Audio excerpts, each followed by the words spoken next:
Voy a iniciar la grabación y voy a darle la bienvenida a la gente que ha ido entrando. Hola, ¿qué tal? ¿Cómo estamos esta tarde, ya casi noche de junio? Mucho calor, estimo. Como sabéis muchos de vosotros, ahora mismo estoy trabajando con Codespace, que es una empresa que se dedica a la formación y en este caso pues se dedica a formar a la gente tanto para ciberseguridad como para sentar unas buenas bases de la programación como para el desarrollo de videojuegos. Como parte de pues, el contrato que tenía con ellos, podía seleccionar yo algunos de sus profesores o algunos de los miembros del perfil que trabajan con ellos y poder hacer alguna entrevista que me pareciese interesante para el canal, para explicar un poco mejor cómo funciona el servicio, esta clase de historias. Pero esto no es para hablar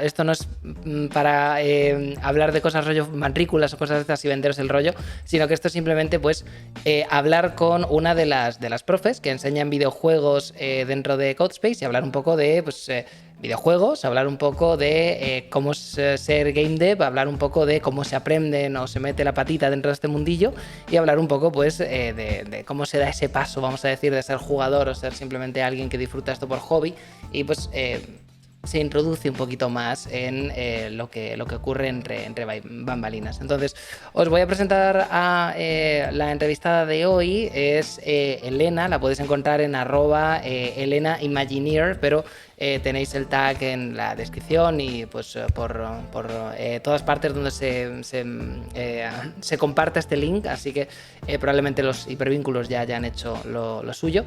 Y pues yo me voy a callar y voy a pedirte que presentes un poco quién eres, tu perfil y pues por qué estás aquí hoy. Vaya.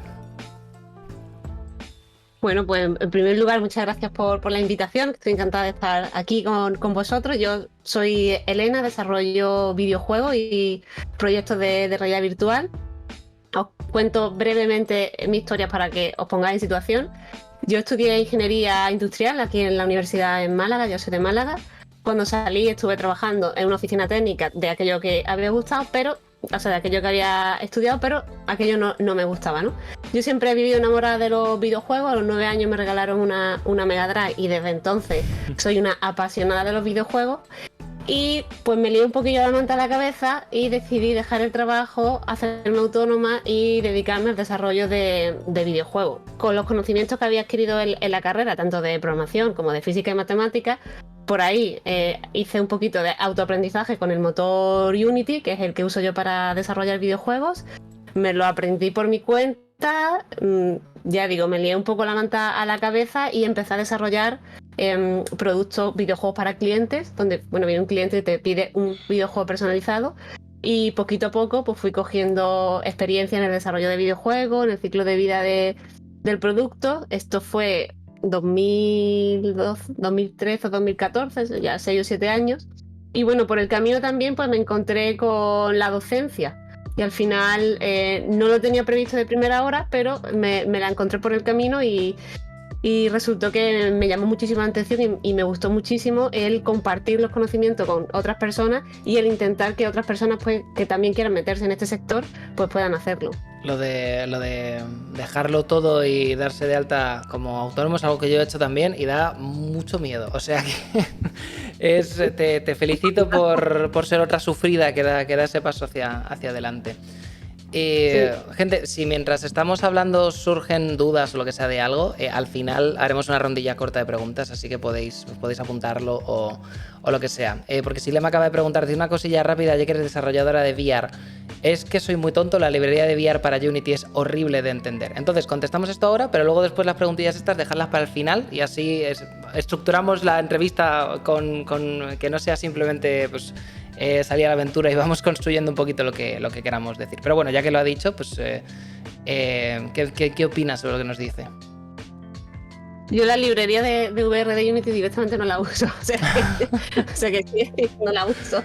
Cojo el SDK Oculus y lo construyo todo desde cero porque al final me resulta más sencillo hacerlo yo que coger librerías externas, por lo menos con lo que hay ahora de VR, resulta más sencillo montarlo desde cero y tengo más control sobre lo que estoy haciendo. O sea que a la pregunta no es muy tonto. Vale, bueno, perfecto. Pues todas las preguntas que tengáis sobre el rollito de desarrollar videojuegos, el tema de España, aprendizaje o experiencia, lo que sea, nos lo podéis decir al final. Por ahora pues vamos a empezar un poco con el perfil de Elena y luego después ya podemos ir a cosas un poquito más técnicas como pues futuro, prospecciones y cosillas de estas, al menos en España. Probablemente pregunte a alguien también de algo desde Latinoamérica, ahí ya pues estaremos un poquito más fuera de nuestro elemento, pero veremos a ver qué pasa. Lo primero que nos has dicho es que empezaste desde muy pequeña con una Mega Drive, y yo siempre que quedo con algún dev de videojuegos, me gusta preguntarle pues con qué videojuegos creció, ¿no? ¿Cuál videojuego fue ese que jugaron y dijeron, ostras, igual yo quiero dedicarme a esto? El típico videojuego al que vuelves una y otra vez, ¿no? Puede ser, pues, yo que sé, el Ocarina of Time, puede ser el Monkey Island, puede ser estos juegos que jugamos de pequeños que dices, aquí ya algo ha hecho clic.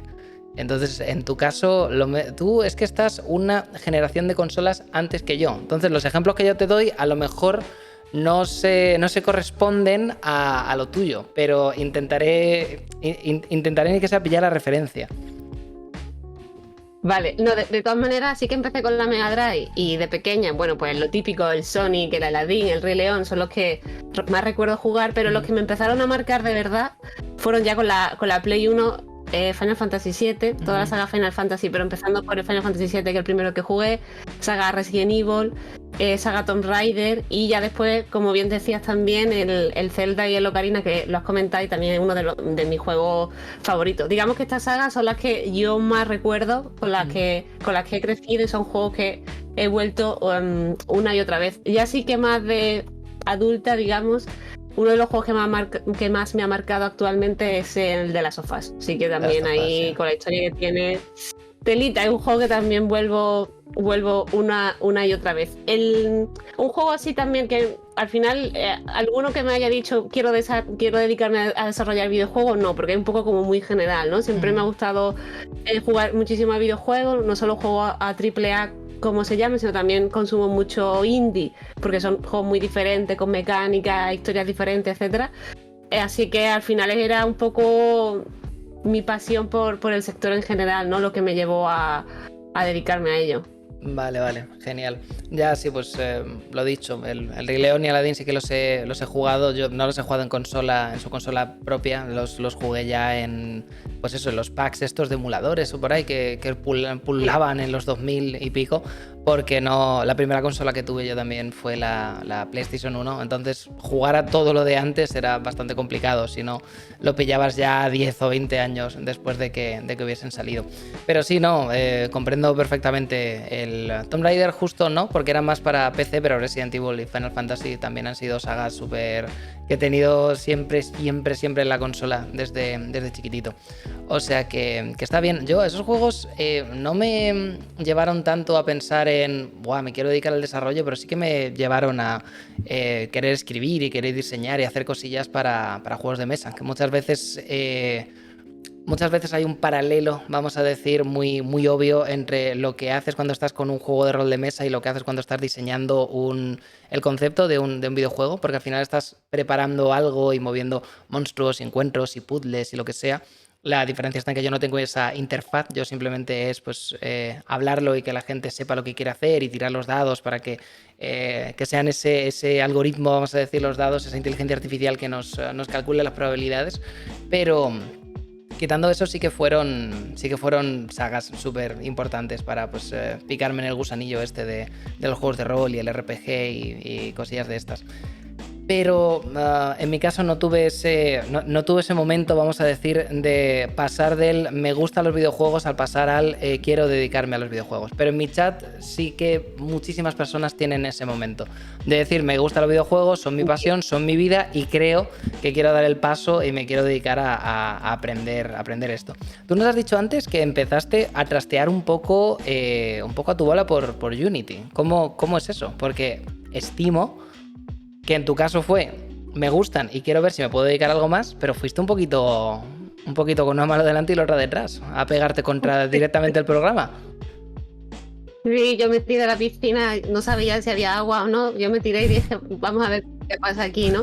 Es que también estamos hablando que en el 2013 o así apenas había formación en desarrollo de videojuegos, ahora sí que hay formación de calidad que te permiten dedicarte a esto, pero en aquella época no había prácticamente nada, entonces las personas que queríamos dedicarnos a desarrollar videojuegos, pues autodidacta con tutoriales de YouTube, con libros que pedía fuera de España porque la mayoría de libros están en inglés.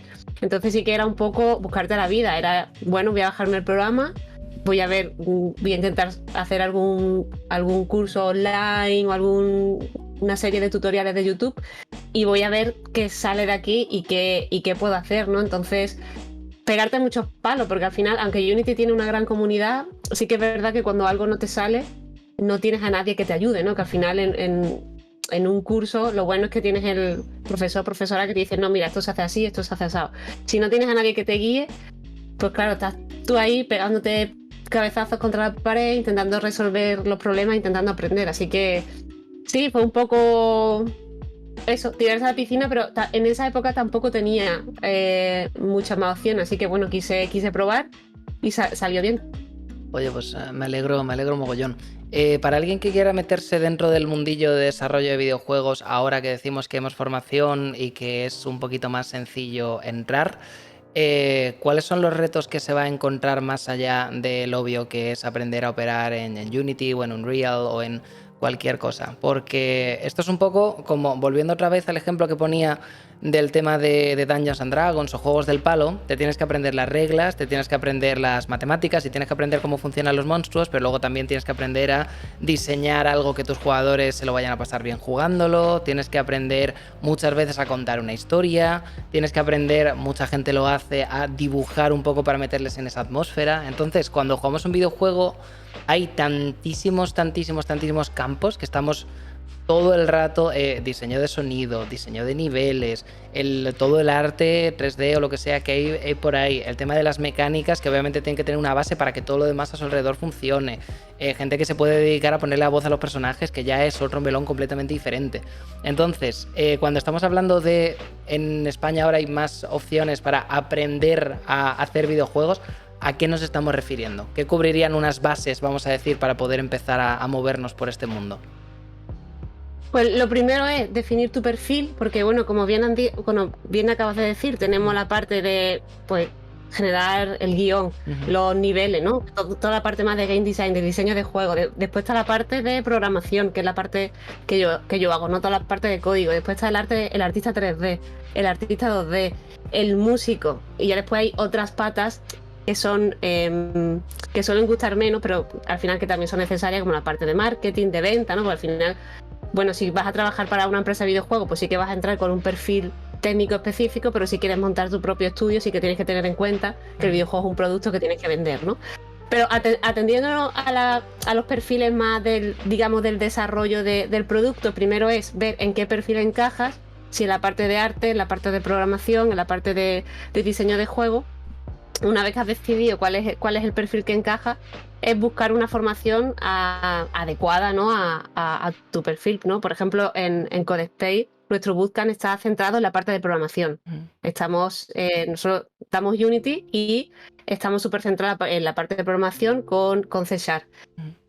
¿Qué retos te enfrentas? Bueno, primero, desarrollar un videojuego es muy complicado, muy complicado. Mucha gente, cuando está desde fuera, no sabe hasta qué punto puede ser complicado desarrollar videojuegos. Entonces, primero, elegir una buena formación es muy importante porque tienes que salir con unos conocimientos mínimos para que una empresa te pueda coger, ¿no? Porque al final el problema que tenemos en la formación de videojuegos es que ahora mismo hay muchísimas y en algunas ocasiones o en muchas ocasiones, desde mi punto de vista, no llega al nivel que una empresa te va a requerir, ¿no? Entonces, pues te enseñan a hacer como 3 cosas con Unity, en plan, bueno, pues tiras aquí una bolita que choca con una pared, un personaje que se mueve, tal, pero después eso a una empresa no le sirve de nada, ¿no? Por decirlo claro. Entonces, el reto es adquirir el conocimiento necesario para poder entrar, pues, vamos a ceñirnos, por ejemplo, al perfil de programador para entrar a una empresa como programador junior, ¿no? Entonces, eso requiere una buena formación y también muchísimo trabajo por parte del alumno o de la alumna. Es que no son solamente las horas de clase, sino en casa es practicar y volver a hacer todos los juegos que se han hecho en clase, y al final es duro, o sea, se necesita muchísima constancia, muchísimas horas, y a veces puede llegar a ser un poquito arduo, pero bueno, y al final si te metes porque te gusta, bueno, pues no Estimo pesa. estimo que como en tantas otras carreras, vamos a decir, artísticas o técnicas, al final el portfolio del que salgas con los estudios que hayas hecho son más importantes que el título que te den al final de esto. Efectivamente. Tengo amigos que se han estado formando en el tema de desarrollar videojuegos y dicen que al menos en España el desarrollo de videojuegos que tenemos, que enseñamos, es interesante en el sentido de que tocamos muchos palos, que nos enseñan, vamos a decir, a trabajar con un poco de programación, con un poco de diseño, con un poco pues de la base de todo, y luego después zonas, vamos a decir, fuera de Europa están un poquito más compartimentados. Haces Riel en 3D, haces diseño, haces concept, haces programación, haces tal. Entonces, el hecho de que aquí tengamos un poquito más vamos a ver un diseño de mecánicas básicas, vamos a ver un poco de programación, pues es interesante desde el punto de vista de ser competitivos con Europa y el resto de países. Pero aprovechando que tenemos una formadora aquí y que supongo que pues, los alumnos que trabajan contigo terminan haciendo a lo mejor algún videojuego muy simple o algo así, ¿cuál crees tú que son las bases de lo que tiene que tener mínimo sí o también conocido? ¿Qué es lo que tiene que chapurrear, vamos a decir, para entendernos, un desarrollador de videojuegos que quiera empezar a meterse en este mundo? Pues mira, es muy importante trabajar en equipo, porque al final en un videojuego es raro que vayas a hacer un videojuego mínimamente profesional en el que estés tú solo, siempre te vas a comunicar con un equipo, ¿no? Entonces, ya sea tu perfil de artista o de programador o diseñador, siempre está bien conocer un poquito el resto de patas y el proceso productivo que tiene en un videojuego, ¿no? Por ejemplo, en el bootcamp nosotros, aparte de la parte de programación, también enseñamos historia de los videojuegos, historia y el estado del sector, porque al final si vienes aquí, si quieres desarrollar videojuegos, tienes que conocer cómo está el sector, cómo se mueve el sector, cómo funcionan las empresas y un poquito qué es lo que hay detrás de todo esto para poder conocer un poquito las reglas que hay dentro. No tiene sentido. Quiero desarrollar videojuegos, pero no tengo ningún conocimiento del sector, ni de las empresas que hay aquí, ni de cómo se mueve, etcétera, ¿no? Entonces, aparte de esa historia de los videojuegos, conocimiento del sector, también damos un poquito de diseño de juego, que eso, como dices tú, para chapurrear un poquito de, oye, a la hora de hacer un videojuego, pues conocimientos básicos de diseño, de niveles, de personajes. Y muy importante el proceso productivo, porque al final un videojuego es un producto de software que tiene un ciclo y tiene una serie de tareas y tiene unos deadlines, y tienes que tener una organización y una producción para poder empezar y para poder terminar el juego. Si no, aquello se te va a ir de madre y no lo vas a terminar nunca, ¿no? También se trabaja mucho con los repositorios, por ejemplo. Pues cuando estás trabajando en equipo, el proyecto está en la nube, ¿no? Y cada uno lo actualiza desde su ordenador y se trabaja conjuntamente, ¿no? No tenemos el proyecto en local. Entonces, el tema de los repositorios y todo el tema de proceso productivo también muy importante a la hora de desarrollar un videojuego. Y conocimiento mínimamente del resto de patas, porque al final, si vas a trabajar a una empresa súper grande, pues como Naughty Dog, por poner así la primera que se me ocurre, ahí sí que buscan como un perfil muy especialista, en plan, quiero un programador de interfaces solamente, o quiero un concept art de environment. Pero normalmente en España los perfiles van a ir a trabajar a empresas que son pequeñas, medianas, donde son como multidisciplinares y vas a tener que comunicarte con el resto del equipo, y siempre está bien tener pequeños conocimientos de lo que está haciendo tu compañero para simplemente eso, para poder hablar y poder trabajar juntos. Muy bien, muy bien. Pues me han dicho que esté más o menos como 20 minutos. Hemos sentado bien las bases un poco de cómo está ahora el tema de la enseñanza, cuáles son las bases, cómo pasamos de consumir el medio a trabajar para él y un poco los aspectos que nos diferencian a nosotros, tanto en nuestra formación como luego después los videojuegos que hacemos. Pero si dejamos un par de minutillos más para que la gente de la audiencia pueda preguntar cosas, están aquí hablando entre ellos. Yo soy de este perfil, yo empecé con este perfil pero me especializo en este otro. Y esta clase de historias les abro a ellos la posibilidad, si quieren hacer alguna pregunta antes de terminar, pues que la pongan y yo se la transmito. Estamos aquí atentos al chat y podemos ir mirando. No todos los días tenemos aquí un formador. Hemos tenido gente que ha desarrollado videojuegos, que ha estudiado videojuegos, pero no tenemos a alguien que forma a la gente para eso. Así que es interesante. Dice Oaxas, dice, ¿qué tan difícil sería para un desarrollador de aplicaciones de escritorio incursionar en el desarrollo de videojuegos? Por hobby, no profesionalmente. Por hobby no creo que sea tan difícil. ¿Qué sería para un desarrollador de aplicaciones de escritorio?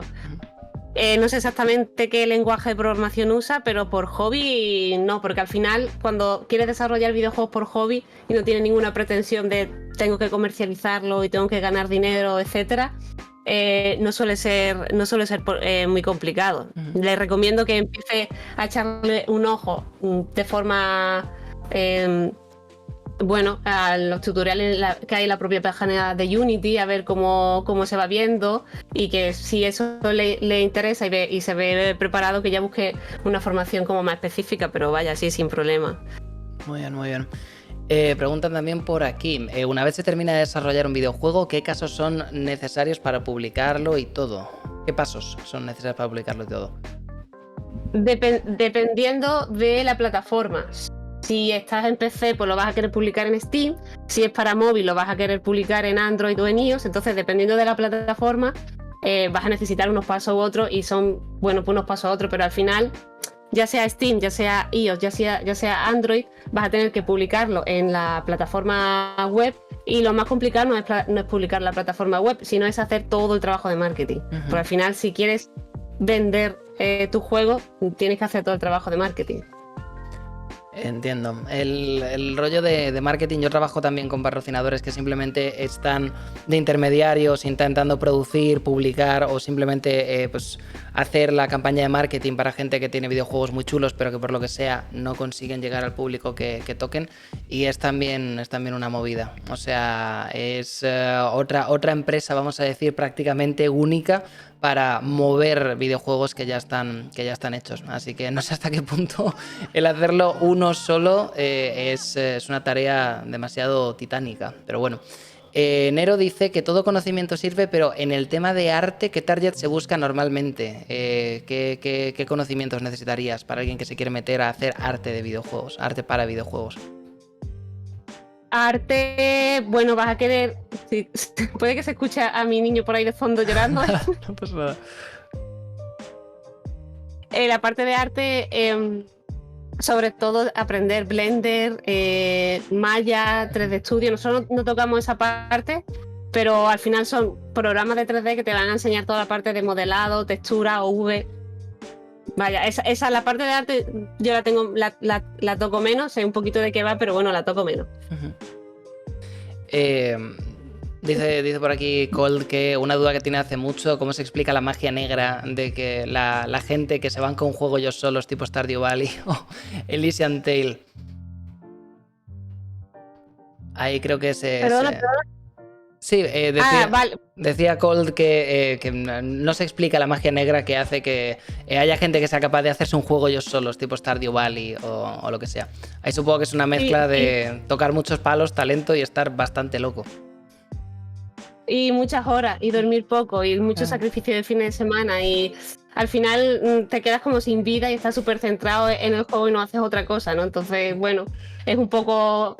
Normalmente un videojuego se desarrolla en equipo. Una sola persona es muy complicado, muy complicado. Normalmente en equipo. Hay algunos casos, pero son los menos. Aparte tampoco lo recomiendo. Siempre recomiendo en equipo, porque desarrollar un videojuego ya es un trabajo titánico como para encima hacerlo una persona. Pero dicen, cuando empezaste a hacer tus propios videojuegos, ¿tirabas de Store para cosas como música, props, o intentaste tocar tú todos los palos? No, yo siempre he tirado muchísimo de tiendas para arte 3D, incluso para script de programación de ciertas librerías que hagan, pues no sé, necesito algo de inteligencia artificial o necesito algún paquete para Android o para iOS. Entonces yo suelo tirar muchísimo de assets porque al final me disminuyen mucho los tiempos de desarrollo. Uh-huh.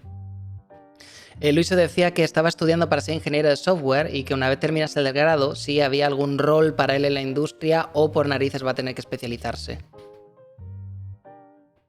Depende. Al final el tema de la especialización, como he dicho, depende mucho de a qué empresa vayas a ir. Si vas a una pequeña mediana empresa que eres un poco más multidisciplinar, o si vas a ir, yo por ejemplo toco diseño de juego y toco también programación, incluso he hecho alguna cosita de marketing, entonces al final un poco mujer orquesta. Pero si te vas a una empresa muy muy gorda, te tienes que especializar. Depende de dónde vayas. Un poco lo que te pida cada una. Vale, y ya para terminar, que tampoco te quiero robar más tiempo, Guille decía que cómo ves tú, desde el perfil de formadora y de perfil de developer, cómo ves tú el futuro de la programación y el desarrollo de videojuegos en España ahora mismo. Después de haber empezado en 2013, bien, que estaba todo por toda la selva se estaba por machetear, a ahora, 2021, ¿cómo lo ves? Pues ha avanzado muchísimo. O sea, en el 2013 no había ni la mitad de cosas que había ahora en tema de formación. En las empresas también hay más empresas, hay más facturación, hay más gente que puede dedicarse a esto. Sigue siendo complicado, esto no es un camino de rosa ni no es súper sencillo, tampoco quiero engañar a nadie, pero sí que es verdad que se nota el avance y yo creo que el camino es positivo y que de aquí a unos años esto va a estar mejor, sin lugar a duda, vaya. Pues ánimo para la gente que estaban aquí ya. Se viene verano de tutoriales de Blender. Estaban aquí ya cada uno pues buscando un poco cómo... si tienes interés, vamos a decir, cómo adecuar sus habilidades a luego después perfiles un poquito más técnicos. Voy a agradecer a Elena porque le hayamos podido robar 25 minutos de su tiempo con el pobre chaval de fondo llorando. Para pues hablarnos un poquito de su vida, de su trayectoria y de lo que hace, y recordar a todo el mundo que con los comandos de CodeSpace, los enlaces que os dejo en la descripción y todo pues todos los hipervínculos que tenéis por todas partes, que si queréis, vamos a decir, charlar más con Elena, en este caso no como una invitada a este canal, sino como profe, pues podéis informaros de los cursos que se imparten en CodeSpace. En esta academia tú dabas el de desarrollo de videojuegos, ¿no? Sí, efectivamente. Pues de los 3 perfiles que tenemos, el de ciberseguridad, el de bases de programación, el de videojuegos, ella estaría ahí en videojuegos juzgando vuestros trabajos, vamos a decir, y enseñándoos lo que sabe. Pregunta por aquí que si los cursos son para Latinoamérica también. Sí que podría hacerse porque tenéis formación remota también, ¿verdad? Sí, también está en streaming, o sea que en eso sin problema. Todavía nos puedo enseñar vídeos porque están los que el día ese en el que me fui a grabar y tal, están esos vídeos todavía pues, editándose y preparándose, pero dentro de poco os podré enseñar vídeos de las instalaciones desde dentro y tal, y vais a ver que las instalaciones son muy chulas, tienen ahí todos los ordenadores compartimentados y una pizarra proyector gigantesca y pues todos los ordenadores están conectados entre sí y tal, pero además de esto pues también está esa opción de hacerlo en remoto. Estuve hablando con uno de tus compañeros y me decía que ahora mismo tenía como 3 o 4 presenciales, pero luego después tenía otros 9 en remoto, o sea que debe ser una opción perfectamente válida.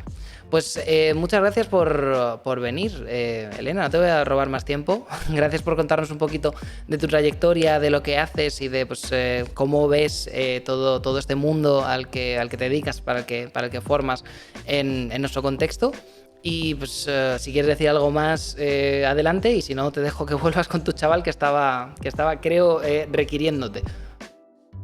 Sí, es normal. Bueno, pues nada, que simplemente decir que el que le pique el gusanillo y el que crea que quiere dedicarse a eso, pues bueno, que lo intente. Vuelvo a decir, no quiero engañar a nadie, es complicado, pero no imposible, así que para intentarlo. El primer paso es la formación, así que lo intenten, y si tienen cualquier problema, cualquier duda, cualquier cosa, pues bueno, soy fácilmente accesible por redes sociales y me pueden contactar cuando quieran. Pues os dejo por aquí en el chat su handle de Twitter. Si queréis buscarla es @ElenaImagineer, y además de esto lo tendréis enlazado en todas las partes donde esta charla llegue en internet, el arroba, ahí tenéis el enlace por si queréis pincharlo directamente.